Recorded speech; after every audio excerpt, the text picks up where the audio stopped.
बेटा हमारा चैप्टर चल रहा है cash flow statement. Cash flow statement में थियरी वाले पेजेस में मैं आप लोगों को एक छोटा सा रूल बता दूं। पहले कैश फ्लो स्टेटमेंट में इंटरेस्ट जो है, इंटरेस्ट दो टाइप का होता है, एक रिसीव्ड एक पेड। हम लोग एक कंपनी है, मैंने बहुत बार बताया कैश फ्लो स्टेटमेंट चैप्टर में हम एक कंपनी है। तो बहुत बार ऐसा भी होगा कि हम लोगों को इंटरेस्ट रिसीव हुआ और बहुत बार ऐसा भी होगा कि हम लोगों ने इंटरेस्ट पे किया। लेकिन रिसीव करना अलग टाइप की एक्टिविटी है, पे करना अलग टाइप की एक्टिविटी है। आपको मालूम है कि इस चैप्टर में 3 सेक्शन होते हैं, section A, section B, section C. आपको मालूम है कि 3 सेक्शन होते हैं, section A B C. Section A होता है cash flow from operating activities, section B होता है cash flow from investing activities. पहले मैं समझा दूं सारा, बाद में थियरी वाले पेजेस में लिखना। सेक्शन सी होता है cash flow from financing activities. तो ऑपरेटिंग, इन्वेस्टिंग, फाइनेंसिंग, ऐसे 3 एक्टिविटीज होती हैं, राइट। अब अगर हम लोगों को इंटरेस्ट, पहले स्टार्ट करते हैं रिसीव से। अगर हम लोगों को इंटरेस्ट रिसीव हुआ, हमको मिला इंटरेस्ट, तो हम लोग इसको इन्वेस्टिंग एक्टिविटीज में इनफ्लो में लिखेंगे। इन्वेस्टिंग एक्टिविटीज में यहां पे आता है कैश इनफ्लो, इन्वेस्टिंग एक्टिविटीज में कैश इनफ्लो आता है। अगर हम लोगों को इंटरेस्ट मिला, कोई भी इंटरेस्ट मिला, इंटरेस्ट रिसीव्ड ऑन, बेसिकली मिलता इन्वेस्टमेंट्स पे ही है। तो अगर हम लोगों को इंटरेस्ट मिला, इंटरेस्ट रिसीव्ड ऑन इन्वेस्टमेंट्स, तो ये इंटरेस्ट रिसीव्ड ऑन इन्वेस्टमेंट्स हम लोग इन्वेस्टिंग में, इन्वेस्टिंग एक्टिविटी में कैश इनफ्लो में लिखेंगे कि हमारे पास पैसा आया, इंटरेस्ट रिसीव हुआ। अब इसको इन्वेस्टिंग में क्यों लिखा? कॉमन सेंस की बात है कि हम लोगों ने पैसा कहीं ना कहीं पे इन्वेस्ट किया था, कोई ना कोई इन्वेस्टमेंट में, गवर्नमेंट सिक्योरिटीज, गवर्नमेंट बॉन्ड्स, या दूसरी कंपनी के शेयर्स, डिबेंचर्स, दूसरी किसी कंपनी के शेयर्स, डिबेंचर्स हमारी कंपनी ने खरीदे थे। तो दूसरी किसी कंपनी के डिबेंचर्स हमने खरीदे थे, उन पे इंटरेस्ट हमको मिला। तो अगर हम लोग कहीं और दूसरी जगह पे पैसा इन्वेस्ट करते हैं, दूसरी किसी कंपनी के डिबेंचर्स हम खरीदते हैं, उन पे इंटरेस्ट हमको मिला, वो इंटरेस्ट हमारी इनकम है, ये कैश इनफ्लो में आएगा। सेक्शन बी में इन्वेस्टिंग में इनफ्लो में आएगा। तो इंटरेस्ट रिसीव करना इस चैप्टर में अलग एक्टिविटी है और इंटरेस्ट पे करना अलग एक्टिविटी है। उसी तरीके से अगर हम लोगों को डिविडेंड मिला, डिविडेंड रिसीव्ड ऑन इन्वेस्टमेंट्स, अगर हम लोगों को इन्वेस्टमेंट्स पे डिविडेंड मिला। अब इन्वेस्टमेंट के अंदर क्या होगा? दूसरी किसी कंपनी के शेयर्स होंगे।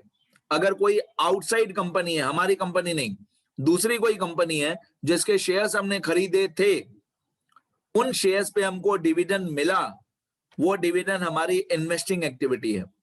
तो interest received, dividend received cash inflow में आता है, इन्वेस्टिंग एक्टिविटीज में आता है। लेकिन अगर हम लोग इंटरेस्ट और डिविडेंड पे कर रहे हैं, अगर हम लोग इंटरेस्ट और डिविडेंड पे कर रहे हैं, सुनना ध्यान से, रिसीव करना अलग होता है, पे करना अलग होता है। अगर हम लोग इंटरेस्ट और डिविडेंड पे कर रहे हैं, तो हम कब पे करेंगे? अगर हम लोगों ने इंटरेस्ट पे किया है, इंटरेस्ट पेड ऑन डिबेंचर्स, हम इंटरेस्ट डिबेंचर्स पे कब पे करेंगे? पहले ये सोचो, हम इंटरेस्ट ऑन डिबेंचर्स कब पे करेंगे? जब हमारी कंपनी ने डिबेंचर्स इश्यू किए थे। अगर हमारी कंपनी ने डिबेंचर इश्यू किए थे, उस पे इंटरेस्ट हम लोग पे करेंगे। जब हमारी कंपनी ने डिबेंचर इश्यू किए थे, तो क्यों इश्यू किए थे? फाइनेंस के लिए, क्योंकि हमको डिबेंचर होल्डर्स का पैसा हमारी कंपनी में चाहिए था। डिबेंचर्स जो हम इश्यू करते हैं, that is one type of loan. हमने डिबेंचर होल्डर से लोन लिया है, तो ये फाइनेंसिंग एक्टिविटी है, तो इस पे हम लोग इंटरेस्ट पे करेंगे। ठीक है, तो जो डिबेंचर्स हमारी कंपनी ने इश्यू किए थे, उन डिबेंचर्स पे हम लोग इंटरेस्ट पे करते हैं। ये हमारा फाइनेंसिंग एक्टिविटी में कैश आउटफ्लो में आता है। उसी तरीके से dividend paid on equity shares और dividend paid on preference shares, dividend paid on preference shares, ये भी हमारे कंपनी के लिए फाइनेंसिंग एक्टिविटी है।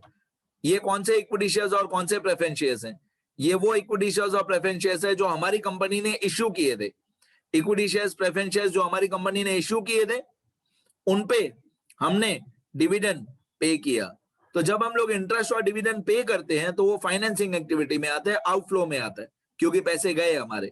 और जब हम लोगों को इंटरेस्ट और डिविडेंड रिसीव होता है तो वो इन्वेस्टिंग एक्टिविटी में आता है, इनफ्लो में आता है। ठीक है, क्योंकि ये इन्वेस्टमेंट्स हमने खरीदी थी, जो इन्वेस्टमेंट्स हमने खरीदी थी उन पे इंटरेस्ट हमको मिला, तो ये इन्वेस्टिंग एक्टिविटी हुआ। ओके, और ये इक्विटी शेयर्स और प्रेफरेंस शेयर्स और डिबेंचर्स वो हैं जो हमने इश्यू किए थे। Equity shares, preference share, debentures जो हमने इश्यू किए थे उन पे हमने इंटरेस्ट पे किया या डिविडेंड पे किया। एक और पॉइंट बता दूं, interest on bank loan paid, interest paid on bank loan. हम बैंक से जो लोन लेते हैं वो भी एक तरीके का फाइनेंसिंग एक्टिविटी है, और बैंक लोन पे जो हमने इंटरेस्ट पे किया वो भी फाइनेंसिंग एक्टिविटी है। ठीक है, तो मेरे को ये फर्क समझाना था कि अगर इंटरेस्ट मिलता है, हमको इंटरेस्ट रिसीव होता है, तो कैश फ्लो स्टेटमेंट में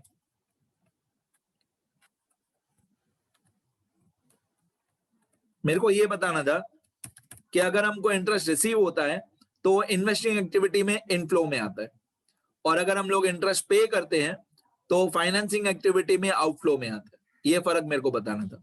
ठीक है, ये सब थियरी वाले लेक्चर्स में लिखना अच्छी तरह, ये पूरा लेक्चर थियरी वाले पेजेस में लिखना।